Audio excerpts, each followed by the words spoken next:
mnatakiwa mlinde rais wa TFF katika mtindo kama namna hiyo, lakini msitumie vyombo vyenu vya habari kutengeneza taharuki katika mpira katika nchi hii. Mshafahamu udhaifu uishi naye katika mtindo mmoja mtindo mwingine Mavala. Hiyo mimi nakuomba nyinyi waandishi wa habari, kwa sababu kila binadamu ana udhaifu wake. Mwalimu, sasa mwarobaini wa haya yote ambayo yanatokea kwa kweli, ambavyo jinsi unavyoona, nini kifanyike ili asitokee tena? Kwa sababu kama anataka sura mbaya sana kwenye soka letu, bishani TFF, bodi ya ligi, Young African, mambo hayaeleweki kabisa. Kwanza, jambo la kwanza, tunafahamu wote tumeelekea taratibu na kanuni na sheria za kujiongoza mpira wetu.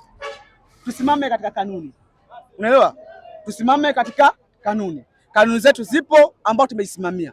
Tukisimama katika kanuni na sheria ambao tumejiwekea, tutaenda mbali zaidi. Hapa siko kwa ajili ya kumshambulia mtu au kusema kitu kingine chochote. Tupo kwa ajili ya kusaidia mpira wetu katika nchi. Umeelewa? Kwa mfano Mavala, fanya research. Bodi committee ya bodi ya ligi wako watu wangapi? 12. Si ndio? Wapo 12. Tunaamini sisi, naamini bodi itengenezwe iwe bodi huru kama bodi zingine ambazo ziko sehemu nyingine. Sawa? Kwa mfano mzuri Mavala, wewe unamjua mzee wangu Mguto maana yake ni makamu mwenyekiti wa pili wa TFF, uongo kweli? Na Mguto ni mwenyekiti wa bodi ya ligi. Je, haoni kama hapa kama kuna conflict of interest, mgogoro wa kimaslahi?